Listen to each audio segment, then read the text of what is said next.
How about a clap? How about a clap for the sound check? Here we go.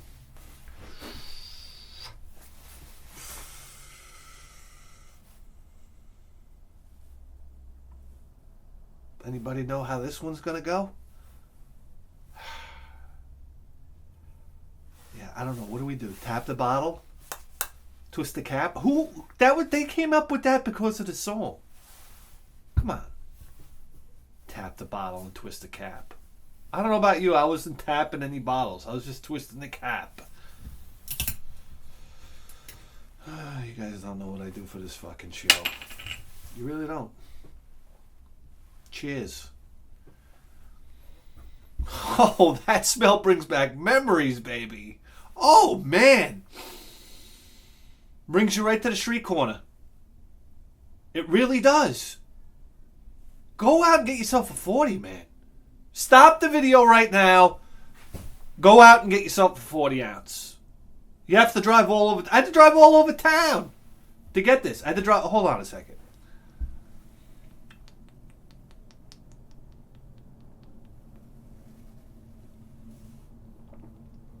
Oh, yeah. I feel like I should put my jeans on backwards now. Oh, that's good. Yeah, baby. Whew. Oh, that's good. Let me tell you something. I grabbed these out of the refrigerator. You know, there's a line. It's Friday night. Friday night, the wife and the kid are out, by the way. I mean, I love my wife. I really do. I love my son. But for Christ Almighty, these are precious moments.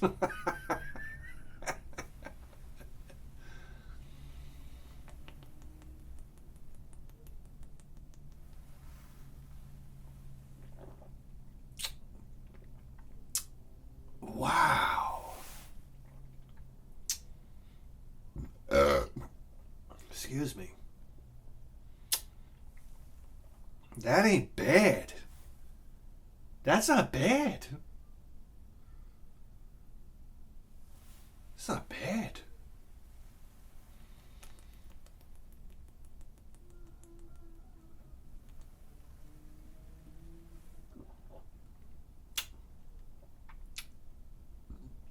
You know, I put these two Colt 45s on the countertop, like everybody's looking at me. I felt like a real badass.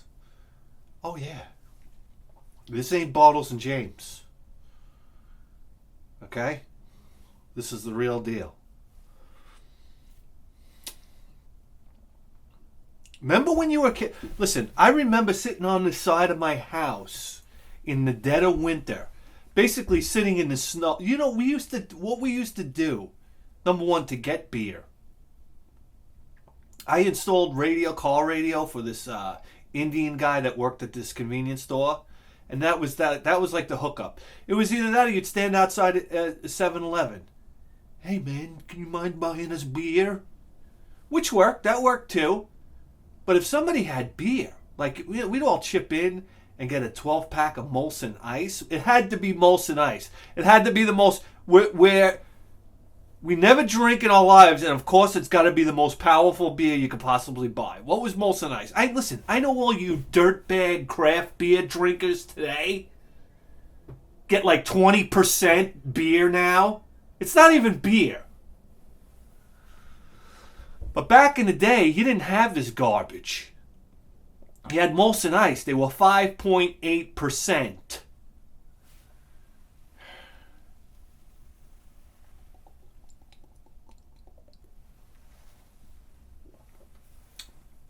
And of course, you weren't anybody unless you were drinking Molson Ice. So I remember being huddled on the side of my house, sitting in the snow with my buddy VS, trying to choke down these Molson Ices. I mean, let's face it, beer wasn't an enjoyable experience when you were a kid. You'd have to get at least choke the first two down. And then from there, I know everybody likes to be tough. I love the taste of beer. And now, just being an old man, You know, in my mid-40s,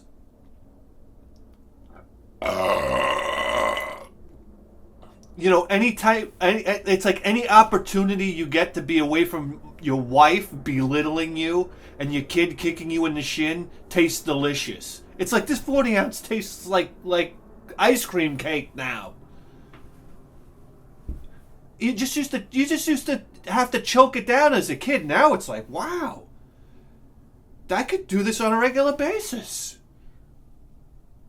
Oh yeah.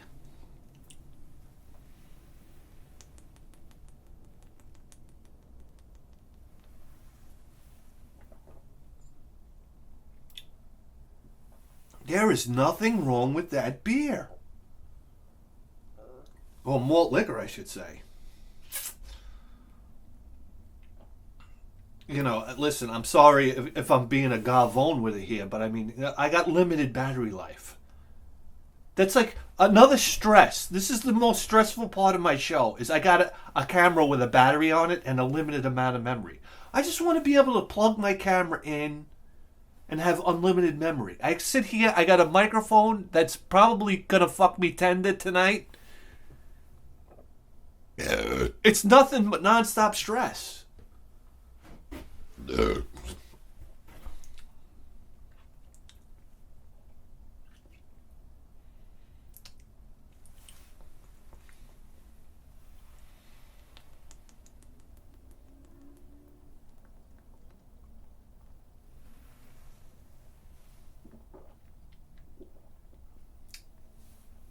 Oh yeah.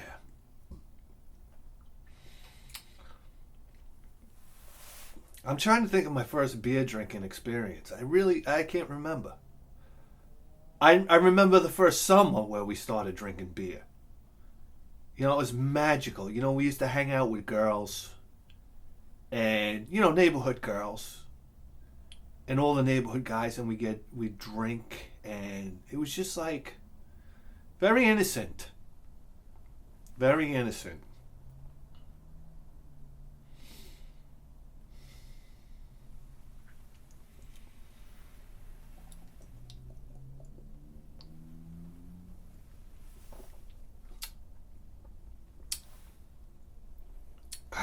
Wow.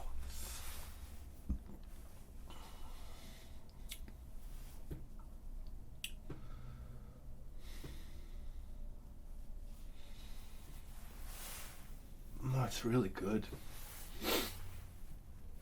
Oh yeah.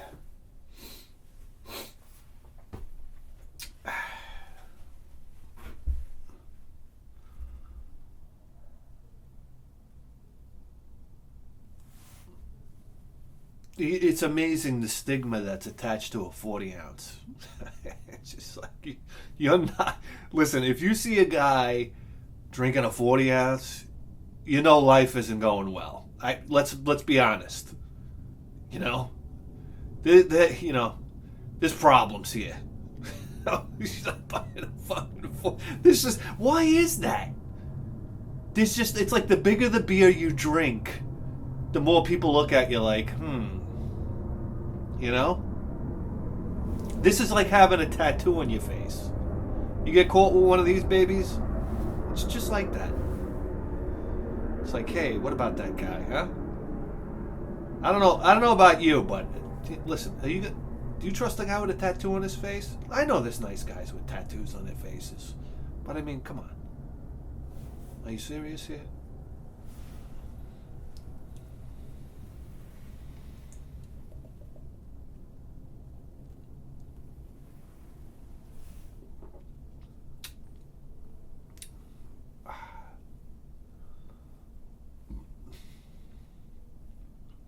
$40 ounce is the king, right? Did they ever make them bigger? I think they used to make them bigger. Wasn't there a 60?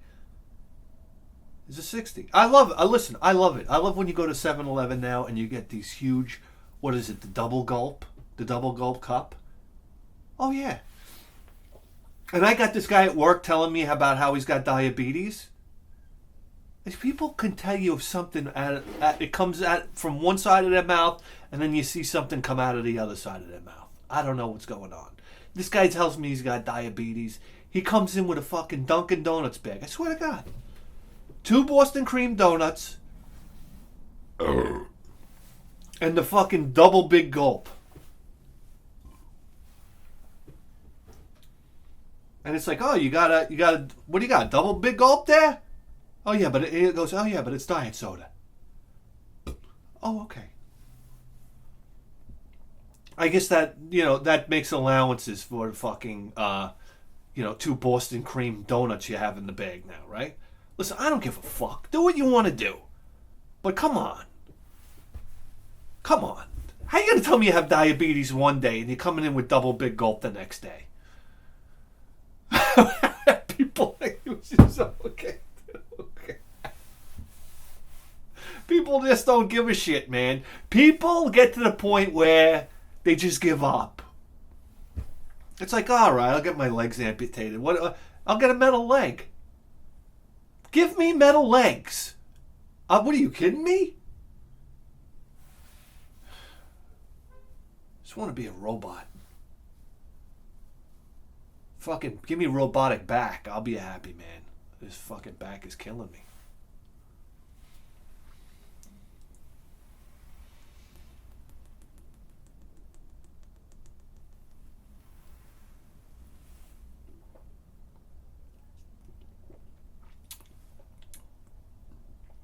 I used to work with this German guy. His name was Mike. Completely out of shape. And he used to tell me all the time, why don't you come over to my house and we'll work out, like lift weights. He always wanted to lift weights with me. This is a very like, I don't know. It must be a Northern European thing. I don't know what's going on. German people like to lift weights. It's like people from Norway, Sweden. These people, like, the weightlifting is a very big thing, And if you think about it, anyhow, he wanted me to come over and lift weights and drink beer with him. Come on, we'll go down in my basement, we'll lift weights, we'll drink beer. And I always used to laugh, But that was the thing, like, Arnold Schwarzenegger and his buddies, they used to take the weights out into the woods with a keg of beer. And he used to drink beer and lift weights. Can you think of anything better? They used to go out and do squats out in the woods. This is great. This is you know what? I think it's great. I mean, what did they didn't have Netflix back then. What else are you gonna do? You drag the weights out into the forest. You do some squats and you drink beer. Oh, come on. Kids don't do that anymore. Look where I live.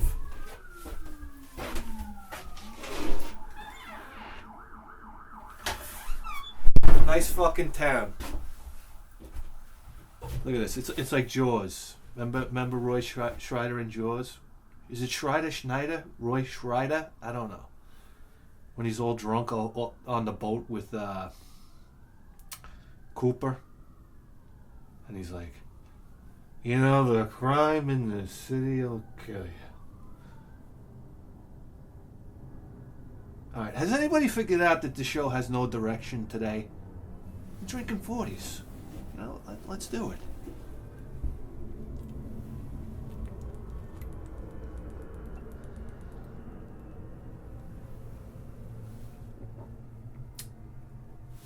I always thought bodybuilding was like the greatest sport ever. I used to be into working out, lifting weights and stuff like that.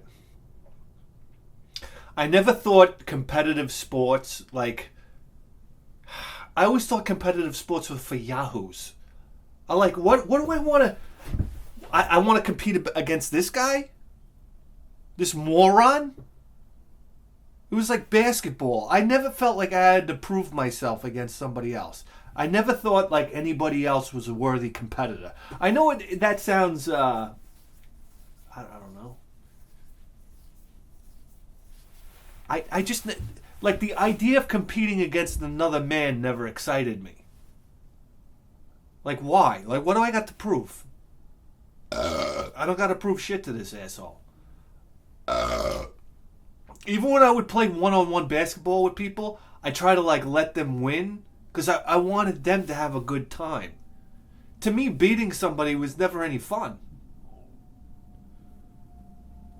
Does that make any sense? I didn't want to ruin anybody's good time. But it seems to me like everybody else wanted to ruin my good time. It's true. People love beating other people. I never got a thrill from that.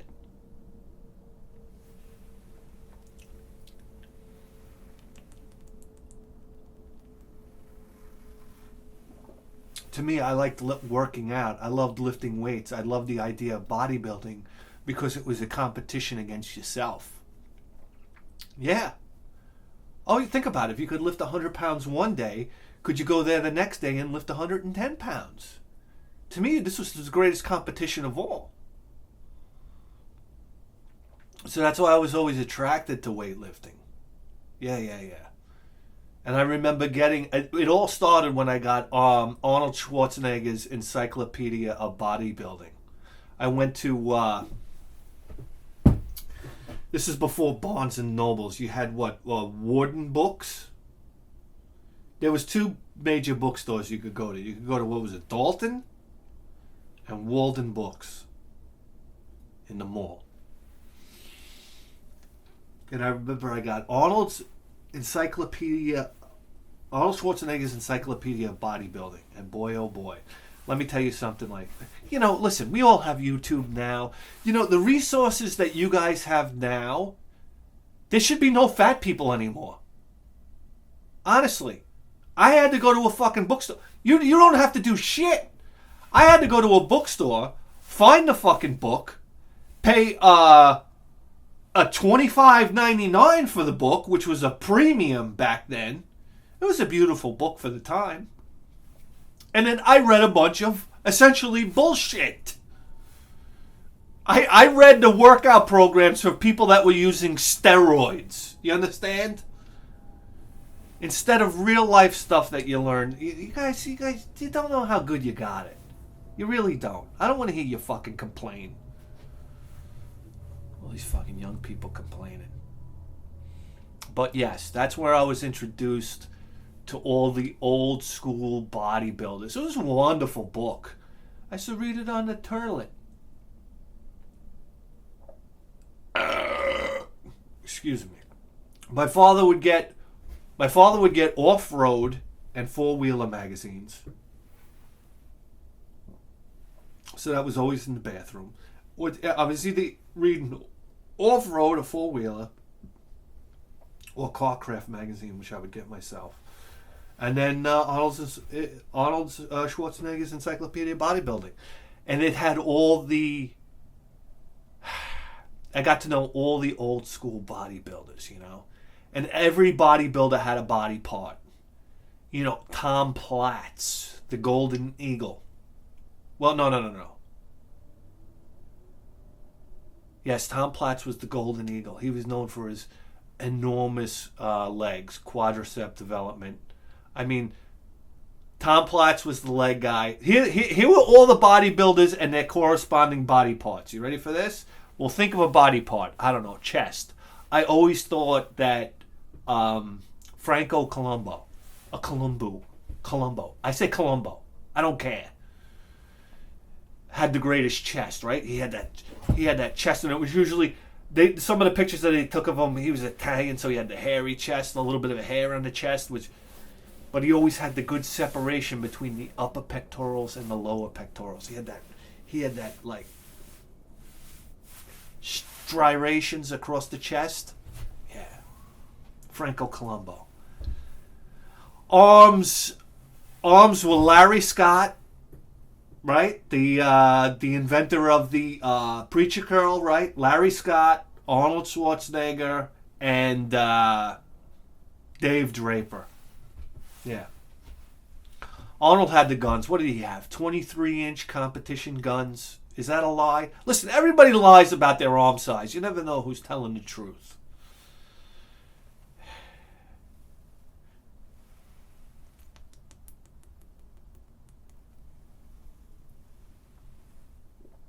And I'm going to tell you something right now.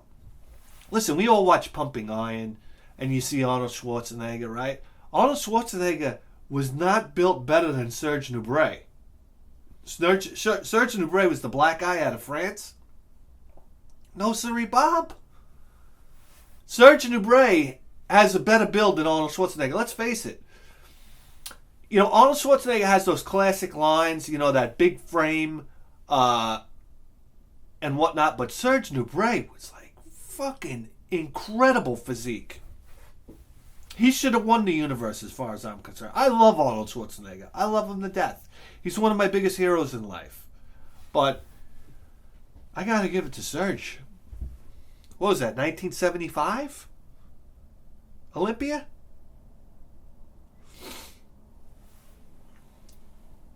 Who had the shoulders? Sergio Oliva, right? Sergio Oliva from Cuba had that shoulder girdle. He had a shoulder girdle that you could park an aircraft carrier on, right? And the forearms.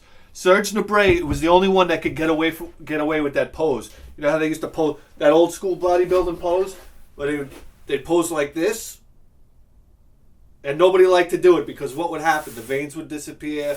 The forearms. You had to have huge forearms to do that pose, right? And you had to have the big wide shoulder girdle. Oh yeah. Oh yeah. Sergio Oliva had those big wide shoulders. That's something. What are you gonna do? I have very narrow shoulders. I have shoulders like a woman. It's embarrassing. What's the old expression? Wide shoulders rule the boardroom, right? Yeah.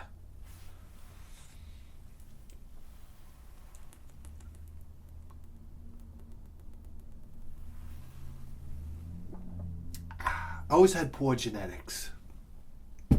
No ass, tight hamstrings, no flexibility, tight calves, which leads to my bad back, narrow shoulders, a bird chest, all my fat deposits, like so many Northern Europeans all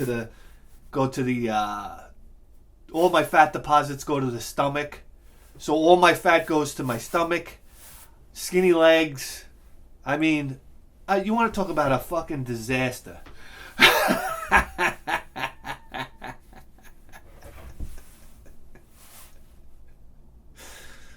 That was the thing, The good genetic, the guys with the good genetics have the wide shoulders, the narrow waist, my lats are high. You need those low tapering lats that go into the waist, right? Yes. A butt, right? Sweeping quadriceps into, big calves. Yeah. I got those typical white guy calves, like calves that never see the light of day. And they're like got the big pores, It's like you wear shorts and people are like, they're like covering their kids' eyes. It's like red leg hair. It's like, come on. Can you deal this guy a worse, deck of cards here? My Christ. Just like freckles. What's hotter than a guy's white calves with big pores and freckles and red hair? It's like a fucking orangutan. You ever?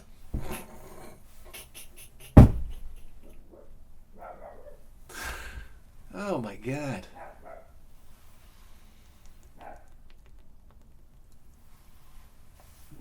Then orange ball hair to boot. Oh yeah. Let me tell you something. Every time I ever had sex in my life, when I pulled down my pants, it's like you're gonna have a panic attack. Is she gonna run out of here screaming? Yeah. That's it. Honestly, are we gonna talk honestly here? I mean, for Christ's sake, you don't know what it's like. Well, I don't know what it's like. I'll give you red hair. You see how you make it through life. Let me tell you something. You take some abuse. I'm not gonna lie to you.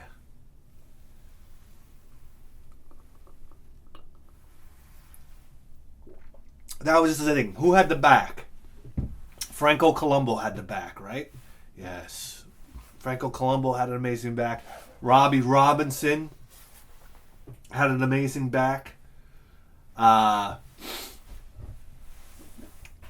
but my favorite old school bodybuilder would have to be Mike Menser, right? Mike Menser flies right under the radar. Oh yeah, Mr. Heavy Duty. Oh yeah.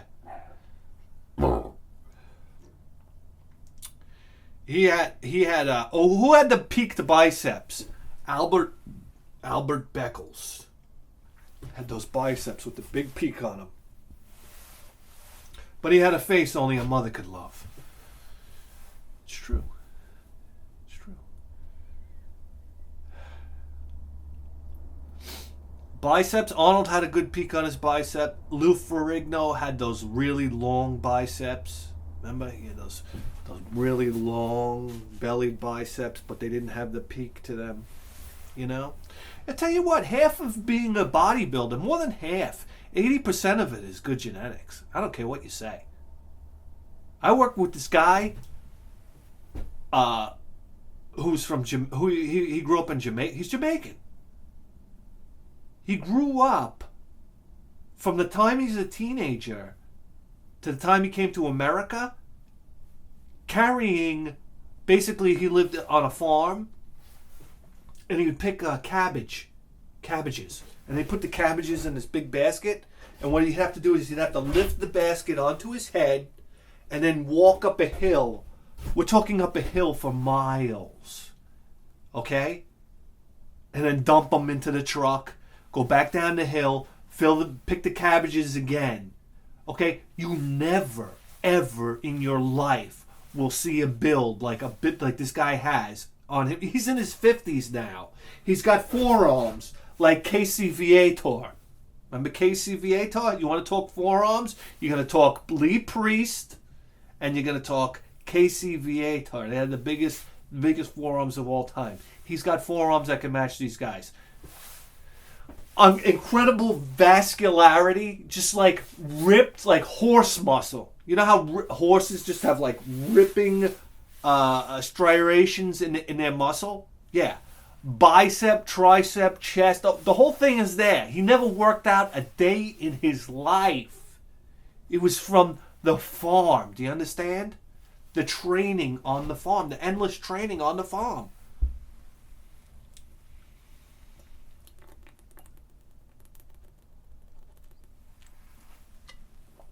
You got to put your kids in motion.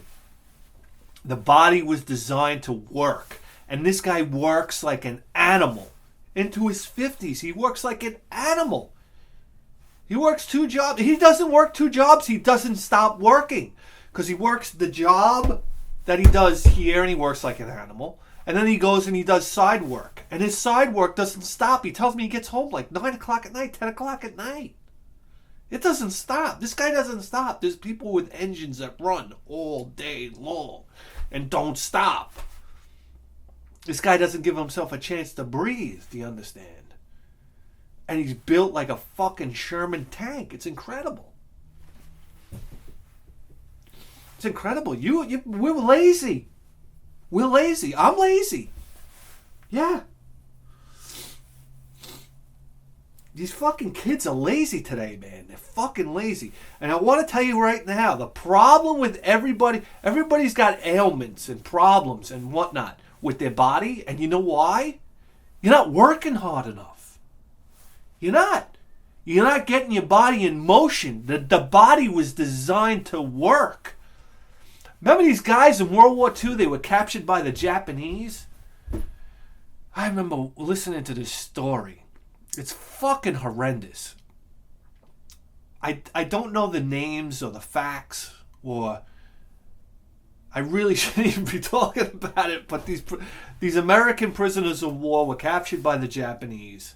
They were basically beaten, starved, and exposed to disease every day.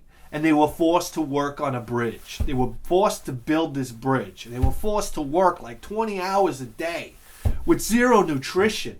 And there was so much disease that the Japanese would come in and throw like lime or lye on them because they were so diseased and dying and skinny and whatnot. But they kept on working, these guys. And if they stopped working, they would beat the shit out of them. Do you understand? This went on for years. Okay? Were any of these guys complaining about their back? That's why I almost feel guilty complaining about my back. When are these guys complaining about my knee? You hear it every day.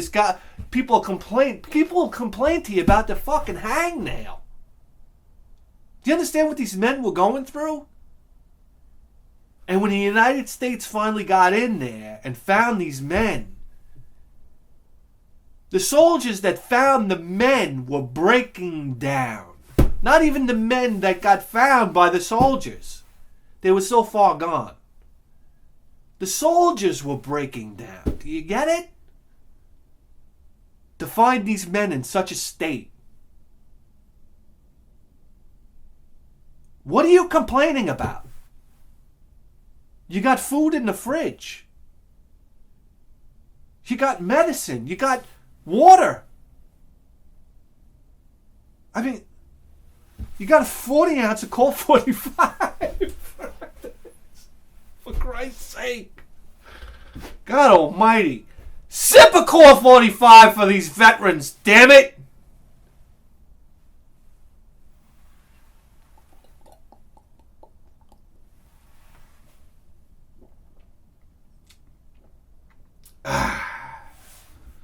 That's a good one. Yeah, so you want to talk about best, let's say.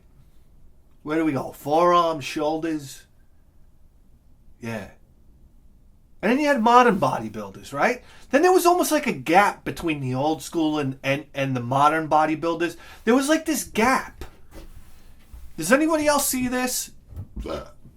Between bodybuilders of the 70s and then bodybuilders of the 90s. Because that's when we had the era of the mass monsters, correct? I'm sorry for all the belching, guys. I mean, come on.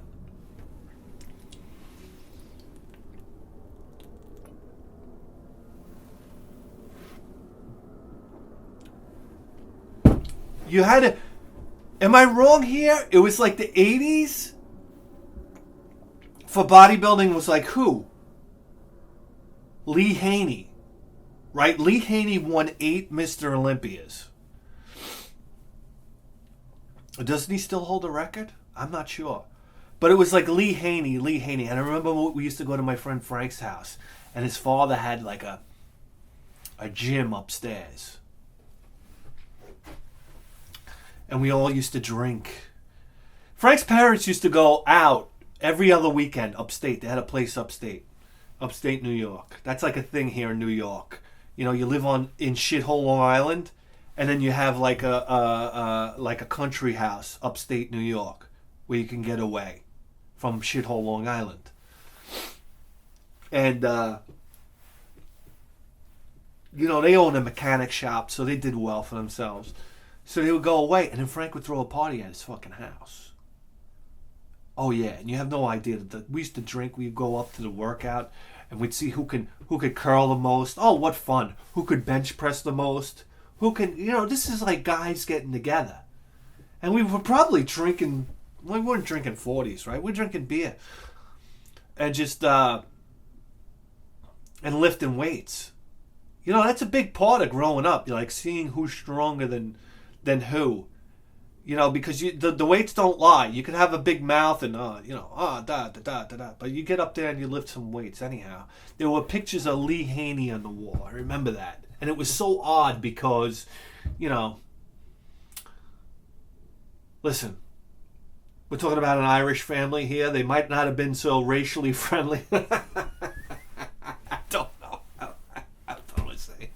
But there were pictures of Lee Haney on the wall because he was the, you know, Lee Haney was incredible specimen, right? Everybody knew Lee Haney. But Lee Haney was no... He was that middle... He was that gap between the 70s bodybuilders. He was the link between the 70s bodybuilders and then the 90s mass monsters, right? That's when things really got crazy in bodybuilding. That's where the drugs really got out of hand. And to me, it's another golden period for bodybuilding. I don't think we've ever gotten back to that before. I mean, because you had some genuine freaks in the 90s. Remember guys like Paul Delet. Paul Delet looked like he had this lazy... For some reason, a lot of bodybuilders had this lazy-eyed look on them.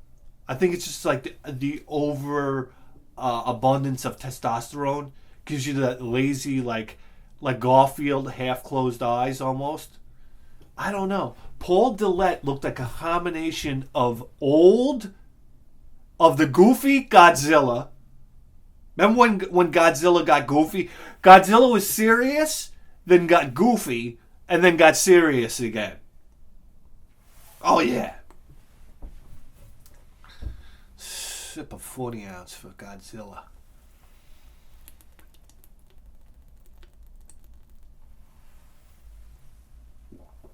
He looked like a combination of goofy Godzilla in the eyes and Frankenstein. Paul Delet, he was juiced to the gills and just tremendous. Guys like him, Nazar El Simbate. Remember Nazar El Simbate with his glasses crooked? Nazar El Simbate looked like a professor. Almost like his head was like a college professor, and then his body was like the most jacked, fucking juiced up bodybuilder you ever saw in your life. Nazar El Simbate met an end early. I guess from the steroid use, I don't know. But these guys were pumping steroids, growth hormones to levels like you've never seen before. They had the big bloated guts. You know, the big bloated gut with abs on it. You know. Bubble guts. Yeah. But I remember watching a bodybuilding competition on TV, and this is like watching it on... sorry about that one. I don't mean to be rude, but I mean, listen. You ever see a guy drinking a 40 ounce with manners? I mean, they don't give you this in finishing school.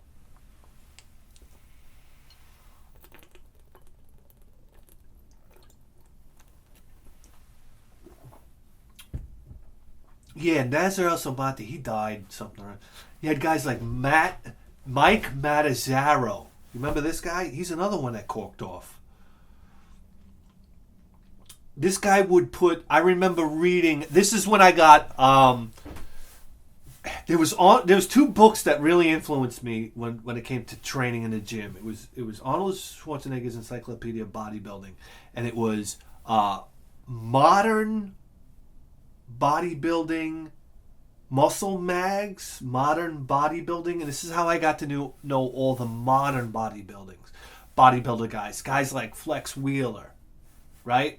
Sean Ray, Flex Wheeler, who to me, I couldn't believe he never won a Mr. Olympia contest. I know he got into a car accident right before he had his real breakout year in bodybuilding, which was, I mean, super unfortunate. Guys like Dexter Jackson, Ronnie Coleman, right? Ronnie Coleman to me never had an aesthetically pleasing physique. He was absolutely incredibly muscular, but, you know, not to come off like... He looked like a silverback gorilla. I'm going to be honest with you here. Just his chest and his stance and his legs.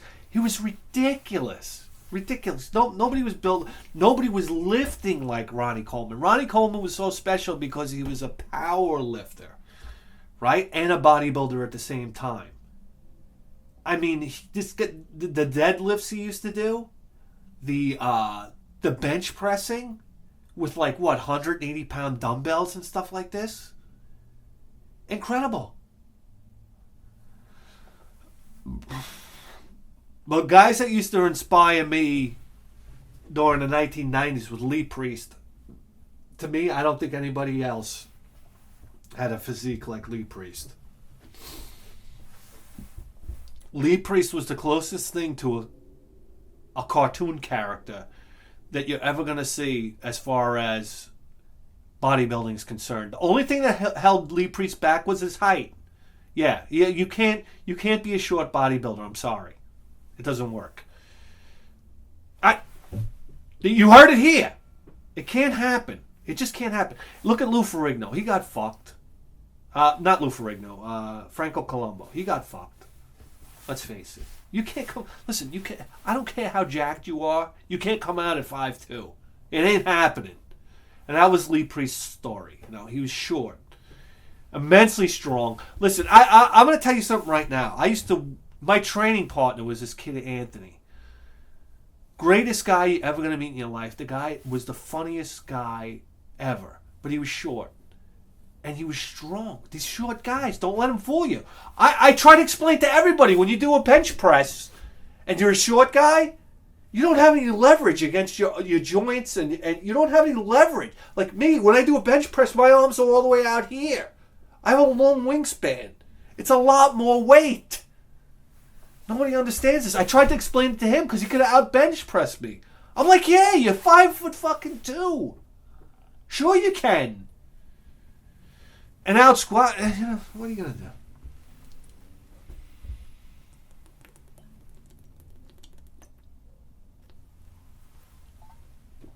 I got another 40 waiting.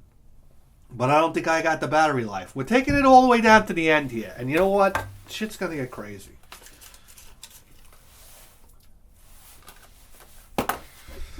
I'll tell you right now.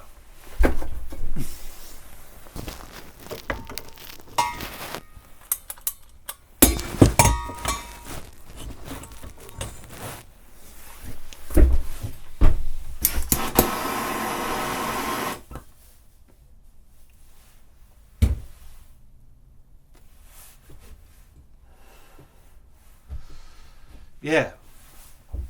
But Lee Priest had the greatest set of arms in bodybuilding. Modern bodybuilding. Yes. The bicep development, tricep development, the forearms. Lee Priest had it all. And I remember reading stories about interviews with Lee Priest in the magazines about how in order to shave, he had to tape his razor blade to a pencil because he couldn't actually even lift his hand to his face to shave. Could you imagine? I have that same problem too.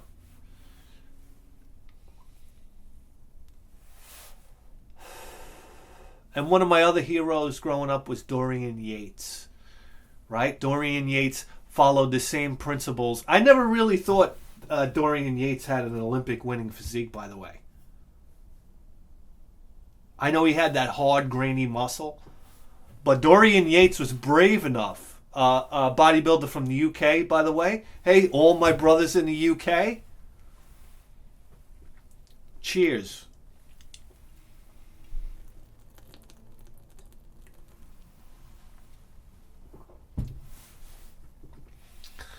Dorian Yates had the most fantastic workout philosophy. One set. Oh yeah, you don't know anything about high intensity training? That's all your body needs. I'll tell you the most effective form of bodybuilding. Remember the Charles Atlas rope that he used to give you for isometric training? Isometric training will give you the biggest muscles that you can imagine. Oh, what do you mean by that, Bidhead 1000? Yeah. They used to give you a rope, and you stand on one end of the rope, and you say you're doing a bicep curl. You try to lift that rope as hard as you can, but it wouldn't move. Yeah. And they discovered isometric training, basically, It's so ironic how they figured it out. In my ashtray.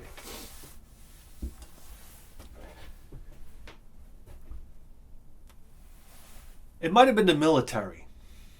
It sounds more romantic to say the military came up with it. They wanted to see, they were trying to figure out what makes muscles atrophy. It might have been for the astronauts. That sounds even more romantic. So scientists took a frog and they secured its leg so it couldn't move its leg. And they were trying to get the leg to atrophy. But what they didn't realize is when they came back, I don't know, days, weeks later, the frog's leg basically doubled in size. And that's because the frog was straining as hard as it could to get out of this hold that they locked this leg into. And that's the basis for isometric training. It's the fastest way to grow muscle. Problem is, isometric training is also the most taxing on the central nervous system. So, for example,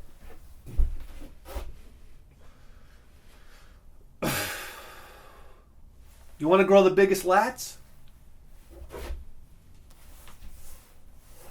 You get on the pull-up bar, right? You lock your legs into something so you can't pull yourself up. And then you pull as hard as you can for 10 seconds. But you do it in all positions. And then you bring yourself up a little higher. And then you pull as hard as you can for 10 seconds again. Okay? When you do isometric training, it will put you to sleep. The problem is you can't recover from it fast enough unless you're taking steroids. Oh, yeah. Oh,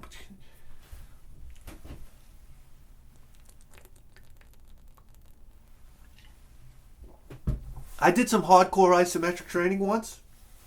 I couldn't recover from it. I realized I was asleep for the next 3 days. You got to understand something.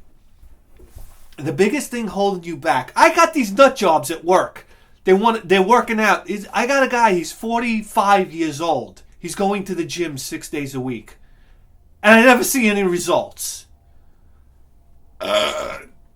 No 45-year-old man should be working out at a gym 6 days a week. It doesn't work.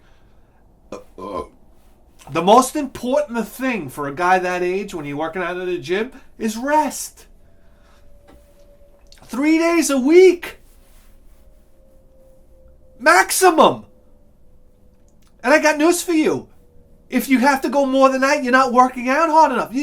People don't understand. I love this idea of overtraining. People say overtraining doesn't exist. What are we talking about here?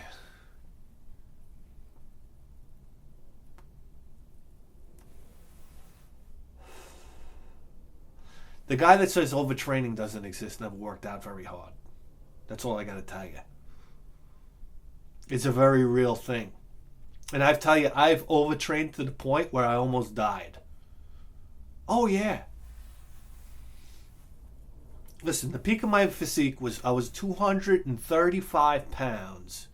This is like 2003. Yeah, I was in really good shape. I don't have any pictures. I'm not the guy that takes pictures. Like, my whole life is a void when it comes to pictures. You know, some people, they take pictures like they got pictures. This is me over here. This is me over there. I have no pictures of me. Okay, even growing up as a kid, I go over to my mother's house. Hey, you got the pictures of me? They don't exist. And ever since then, I don't take pictures of myself.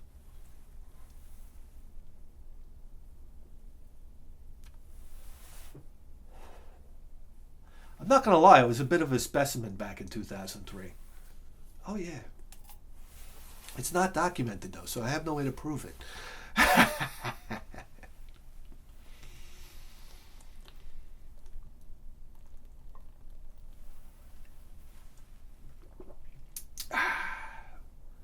We're drinking 40 ounces, guys. It's getting real over here. It's getting real. Turn on the brand Nubian. Huh? Oh, yeah.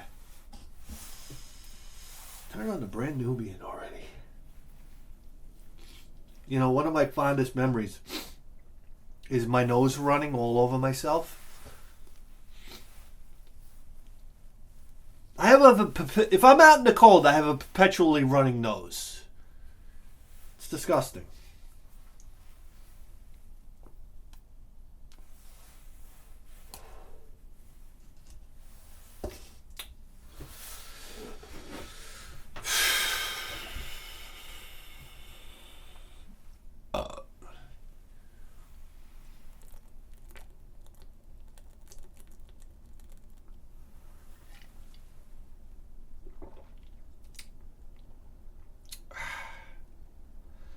There we go. Hey, listen. Let's do some chain smoking, huh?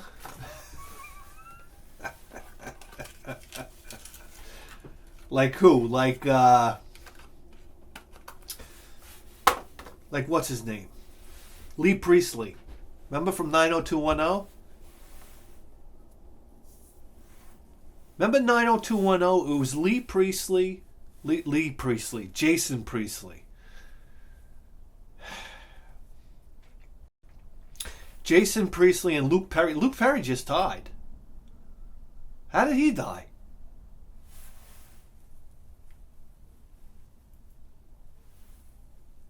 Luke Perry was like heartthrob in high school, right? All the girls wanted Luke Perry. And I was always amazed to hear that Jason Priestley was a chain smoker. Remember Ian from 90210? It's like, who? Was this like the director's son? I was like, who thought this guy was attractive? That's something I never got. Him and Tori Spelling. You know Tori Spelling was like the producer's daughter, right? She was a wreck. Kelly was hot.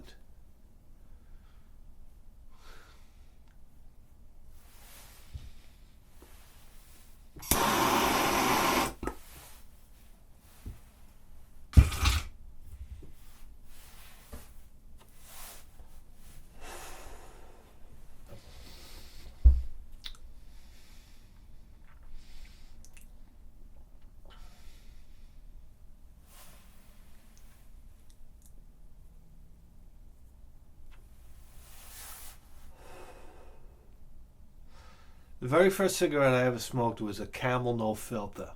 You want to talk about going for a ride? What were we? 16? 16? Well, the very first cigarette I ever smoked, I was like, believe it or not, I was like 12. I remember walking to school and somebody threw a cigarette out of their car. And I picked up the cigarette off the floor and I smoked it. I didn't inhale it. You didn't know what you were doing as a kid, right? But I remember smoking a cigarette. I think I saved it. I think me and Todd smoked a cigarette that came flying out of the car.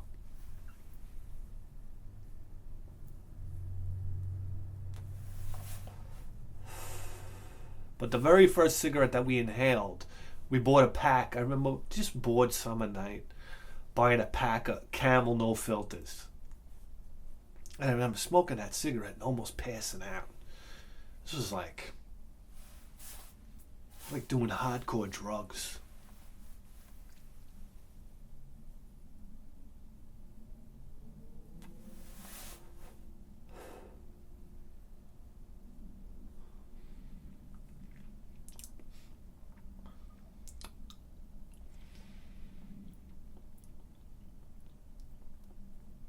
It was like the first night I ever did ecstasy, okay? All my friends were doing ecstasy. And to me, that was like off limits. Everybody was doing ecstasy, going out to clubs. All my friends were doing it. That's all they would talk about. Once your friends start doing drugs, it's like, that's all they talk about is drugs, is ecstasy. That was the big thing. In the 90s, doing ecstasy, going out to clubs, okay? Do ecstasy, go out to the tunnel, go out to the sound factory, Right here in New York City, we go out to there was a place called the Tunnel. You go out there, you dance all night. And I remember I used to go out there and I used to try to hang with these guys, drinking. And it was like to do ecstasy and be there till 6 in the morning, 7 in the morning, then leave there and go to the Sound Factory. And the Sound Factory was up till noon. So I remember drinking all night trying to keep up with these guys. But when they would go to the Sound Factory, that's it. I was done. I'd take the train home. No more. But I remember one night we went out to a club. And I said to my buddy, and I won't say his name,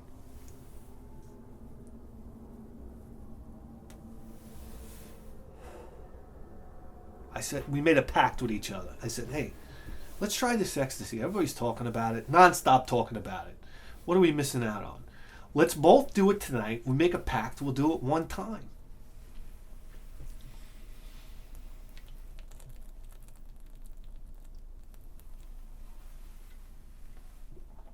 So I said, okay, great. We go out to this bar. We say to the guy, we say to our friend who was like the main guy who had the ecstasy, right? We said, give me and so-and-so. I went up to him, I said, give me and so-and-so an ecstasy. We gave him like $20, right? He's like, you serious? You guys are going to do it? Yeah, we're going to do it. We popped the ecstasy, and like 40 minutes later, we're like, nothing's happening. It's late at night. It's like 2 in the morning. I say to my buddy, I say, you want to get out of here? He drove us there. He's like, yeah, let's get out of here. Nothing's happening. We hop in his Caprice Classic, 1988 Caprice Classic Blue, 307 V8, old reliable car, automatic transmission. This car, you can't kill it. This is the car, like taxi cabs. Listen, I'm going to tell you right now. You're a young person, you wanted to buy a car back then. I don't know about now. Everything's Uber now, right? Who the fuck knows now? But I always said, if you want to buy a reliable car, you buy either what the taxis are using or what the police are using. So at the time, it was Caprice Classic or Crown Victoria. You can't kill them. You can't kill them. Crown Victoria is later on because they use those fucking non-greasable fucking upper control arms, right? What a disaster. That's the whole thing with the Crown Victoria. You had to replace those fucking control arms. Because you couldn't grease them like you could every other fucking car and maintain them properly.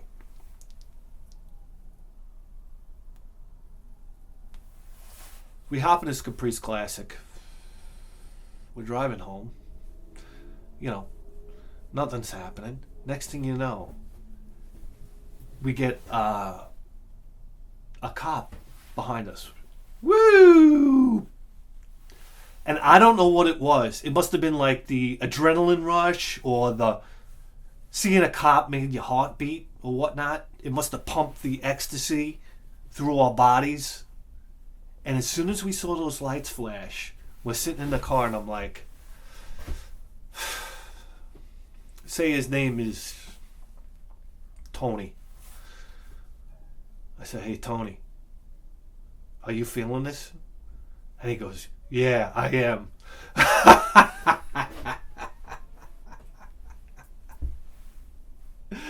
And I remember the cop coming to the side of the car and we're both like my foot's tapping and whatnot. And the cop pulls up to the car. He's like, you got a blinker out or something, like a tail light. The tail light was out. You got a tail light out, and we're like, oh, okay, thanks, officer. And he just gives us the warning and he lets us go. And let me tell you something right now.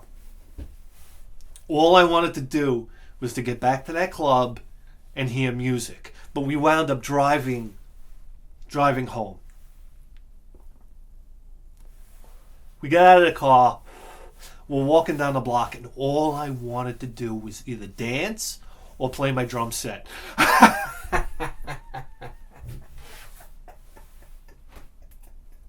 And And we were up till like, we were just walking and walking and walking and nonstop walking till like, till the sun came up.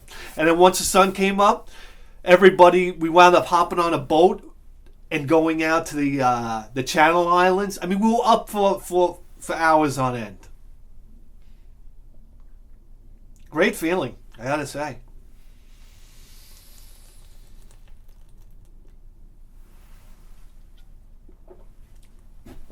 All right, we're taking this to here. We're an hour in here. Hold on.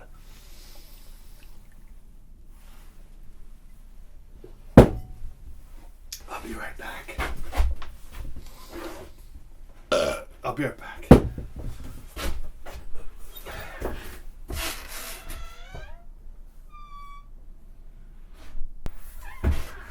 Just so you know, I was going to keep it out here and let it get warm, but I'm like, what kind of animal? Can we be a little civilized?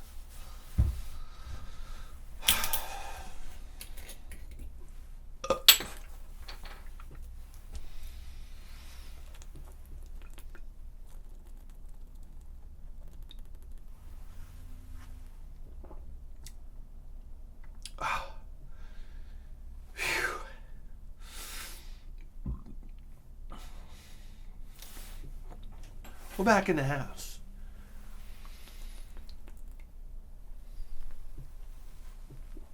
Turn up the brand Nubian. Oh yeah, turn up the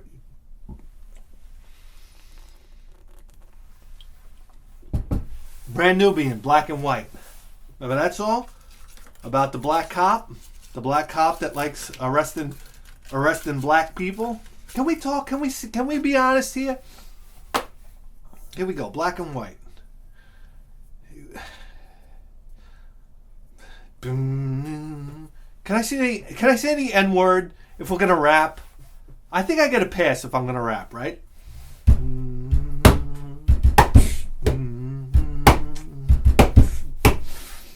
3, 4. Arrest all suspects and check for tapes in area.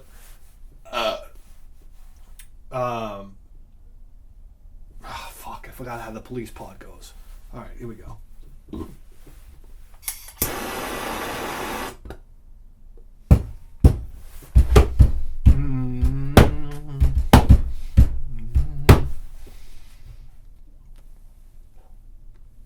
I knew a cop named Roy, good nigger boy. Pull the trigger on another brother was a joy boy. Didn't give a fuck if your face was black. He'd blow out your back and say you sold crack. See you in your car, don't like your look. He's got beef with gold teeth, so now you're a crook. Flash the light, pull to the right. Put up a fight, we'll say night night, cause Roy boy gonna pull out the heater. For him there's nothing sweeter. 8 to your head from his 9mm. Roy had a thing about young black males. He wanted to see him dead or either locked in jail. Down with every drug bust, for him it was a lust. Breaking down doors was like dicking down whores. I remember when he was a rookie, a tough cookie, beating down kids for playing hooky. You see, Roy is a type of Negro, getting off the ego, that's illegal. He likes shaking down niggas on the block. Take your head down, let you hear the sound of the hammer cock.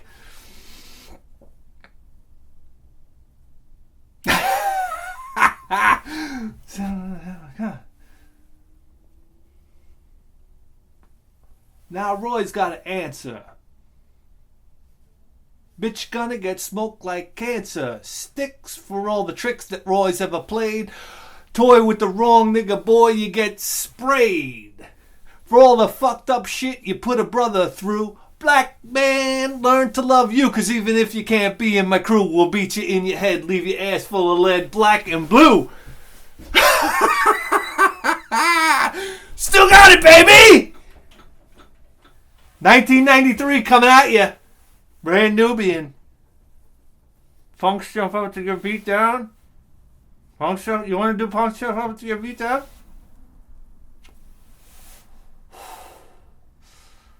Din din din din din din din din.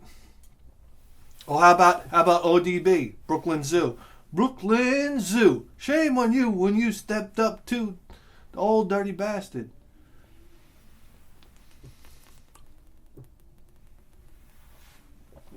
I'm the one-man army liaison. I never been tooken out. I keep MCs looking out. I drop science like Cosby dropping babies. Enough to make a nigga go crazy. Enough to make and break and shake your ass. Rhymes as good as a tasty cake. I mastered in. Niggas catching headaches. What? Take aspirin.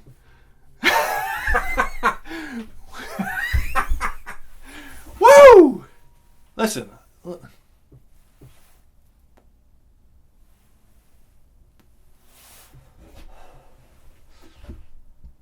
Stomp. Remember the stomp? Remember ODB the stomp?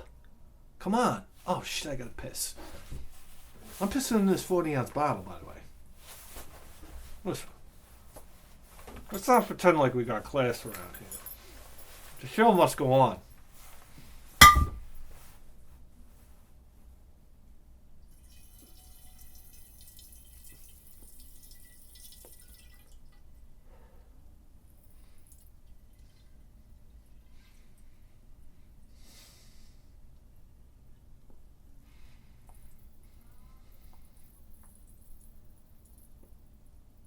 That's a healthy prostate.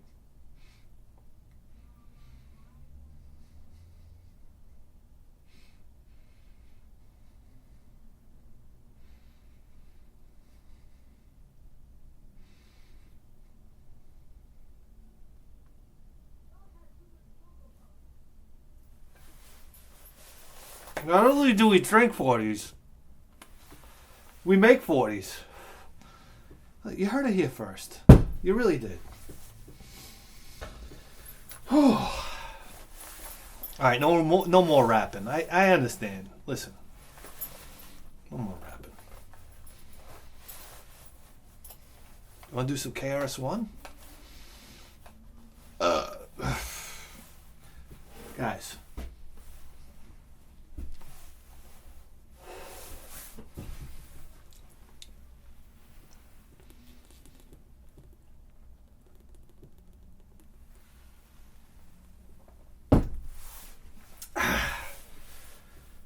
Whew.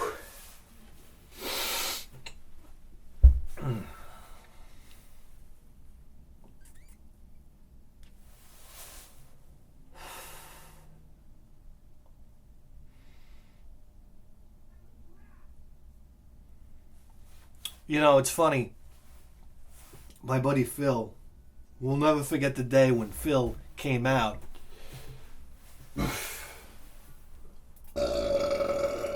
Excuse me. Like the hip hop fashion of the day.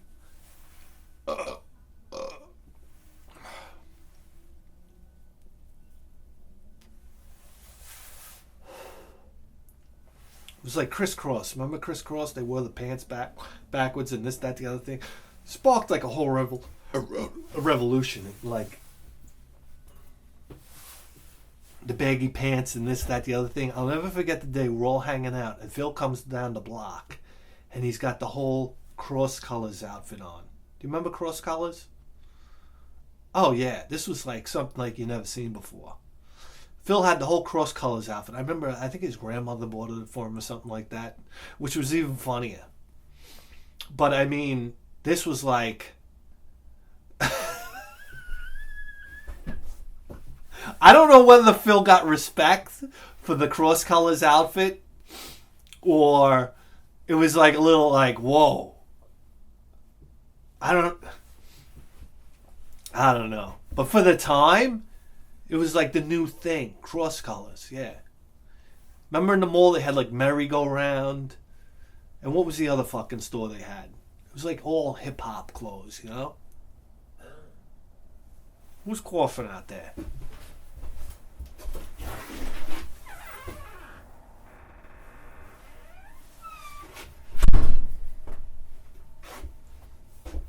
My next door neighbors, they do bong hits like you can't even imagine. I feel like going over there and joining them. I'm telling you what, my pot smoking days are coming back. It's just a matter of time. I just gotta retire. Once I retire, the pot smoking goes off the charts. I'm telling you right now, I turn into a pothead. I don't care. I kiss the world goodbye. There's a moment in my life where I just kiss the world goodbye. I can't wait. I'm just going to start dressing like Clint Eastwood from A Fistful of Dollars. I'm going to wear the fucking cowboy hat. I'm just going to wear cowboy clothes for the rest of my life. Oh yeah, the poncho. Like the whole fucking thing. That's what I'm waiting for. I'm just going to smoke pot and then dress like Clint Eastwood. Yeah, it's coming. I give up. I give up on the whole world. Once I retire, I give up on the whole world. I do my own fucking thing. It's like I gotta live this joke. Right now, I gotta live this joke. Like everybody, this life is such a joke. So I'll live it. I'll pretend like I'm part of it. But then I just gonna turn into a spaghetti. My whole life's gonna turn into a spaghetti western. You think I'm kidding? And if I was in South Carolina, we're talking about 245 caliber pistols on each side. I'm not looking to shoot anybody, all right? It's just the life I want to live. I want to go in my backyard and just be like shooting bottles. Yeah. That's basically it. It's dead. I don't know. What do you want me to do? You know, move me to South Carolina, okay? So I can dress like a cowboy, and I just want my retirement to be utterly ridiculous.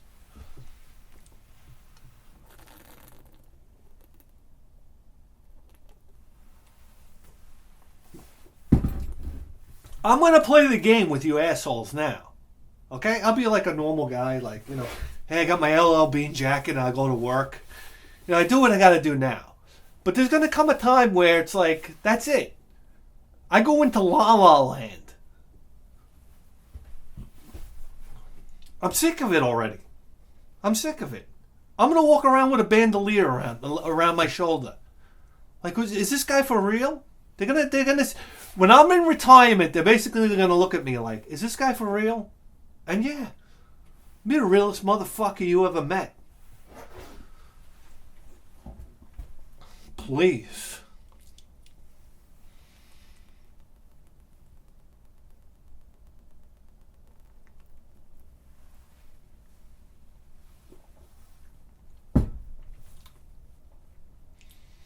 There's a beautiful moment. There's always a yin and a yang to life. You understand? There's a moment where you realize that, and I've come to that realization early, that nothing matters. Do you get it? Nothing matters. It's like you really come to this moment of peace in your mind where ridicule doesn't matter anymore. What people think of you doesn't matter anymore. Maybe people come to this earlier than I have. But we all play a game in life. Life is like it's a big ride, to be honest with you. And you realize that the ridiculousness of it all at a moment. And at that moment, it's very, very beautiful. Life becomes very, very beautiful. And, you know, listen.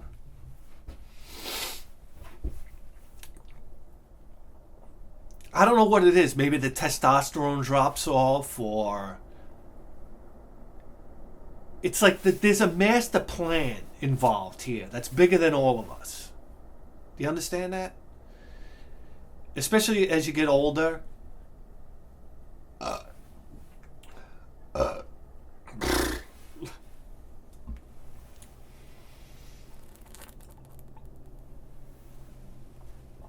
There's something that's bigger than all of us, right?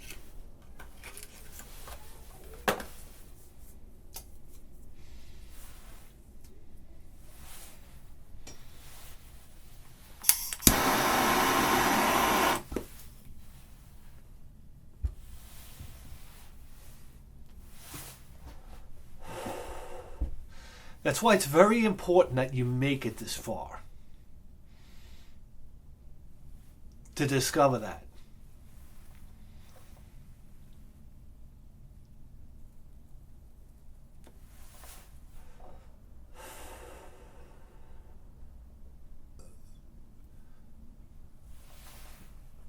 Think about the universe. Do you ever take a step back and just think about it? I think about, like, maybe we're just like a molecule. Let's face it, the solar system is basically like the model of a molecule, right? Electrons.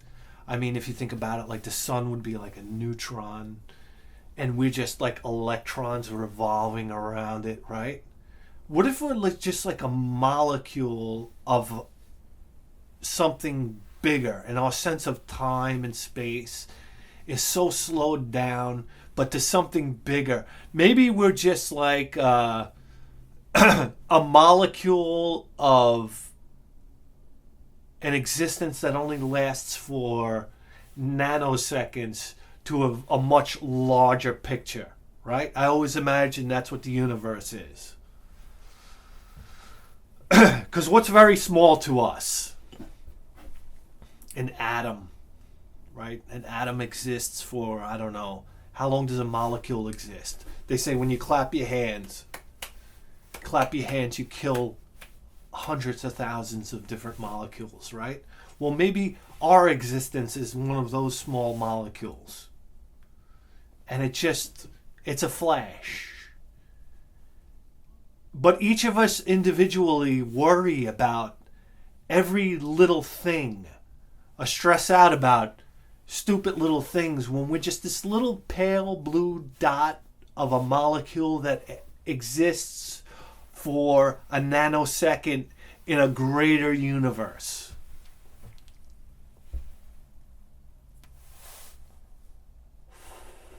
And if you think of it like that, then what does anything really matter?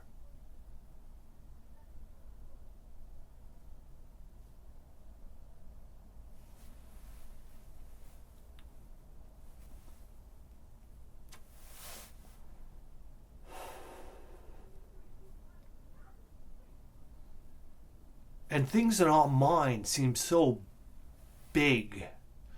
Little things seem so big, like, I don't know, this guy said this to me today and it got on my nerves. And you say to yourself, in the grand scheme of planet Earth, Carl Sagan, pale blue dot. That's all you gotta watch. Watch Carl Sagan, pale blue dot. It's right here on YouTube. Go look at it. I don't know why you're watching me drinking a fucking 40 ounce.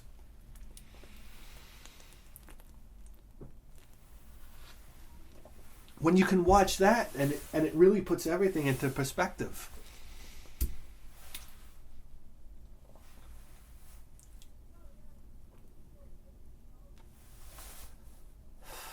And you realize that nothing really matters. That's why I'm so fascinated by people that, like this guy who's building a boat in his backyard, so him and his wife can go sailing around the world. What a wonderful plan. Build a vehicle to travel around this blue dot with the person that you love. Right?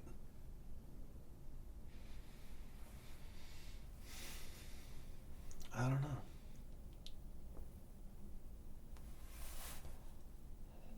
Travel around this very insignificant blue dot.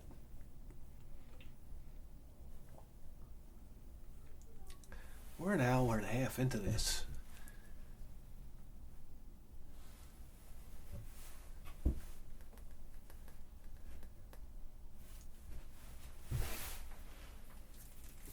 I got some more Yo-In TV rap cards here.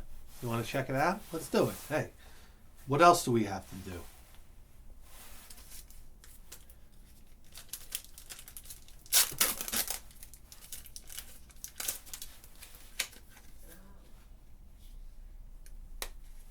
Here we go. MC Hammer. You know what he does now? You know those command things that you stick on the wall? You know, and you can hang things on the wall with these command hooks?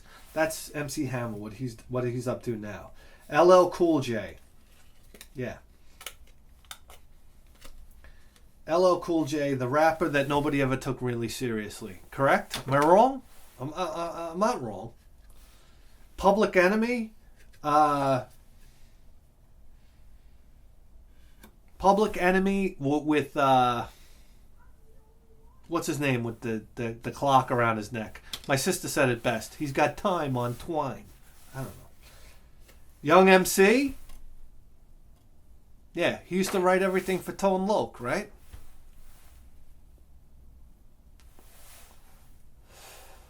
Dr. Dre and Ed Lover.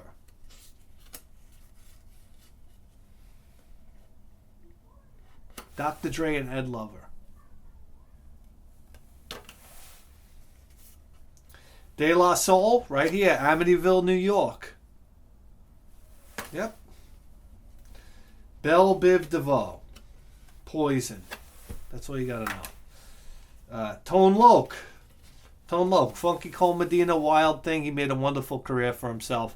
The best song he ever did was The Homies. Yeah. Me and the homies been down since we can toddle. Now we smoke Chiba, drink 40 from a bottle. You're in. You're in. Kumo D. Kumo D. Kumo D, responsible for the first rap battle. Very important. And Vanilla Ice. Vanilla Ice, yeah. He gave white people hope around the world.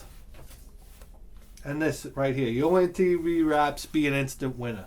You're an instant winner right now, just tuning into the Bithead 1000 show. And I'll tell you something right now, my battery's about to go dead.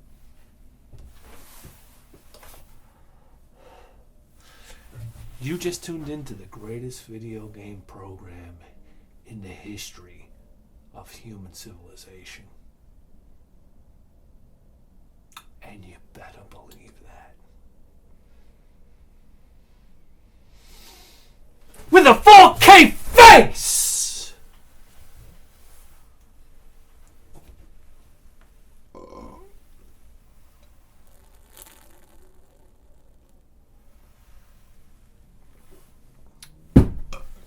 We'll see you next time.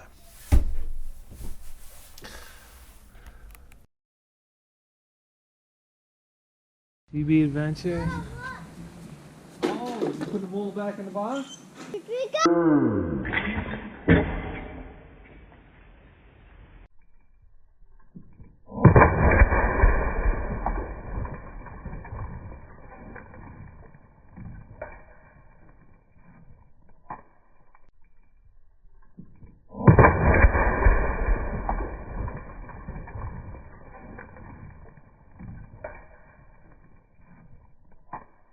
Michael Allen.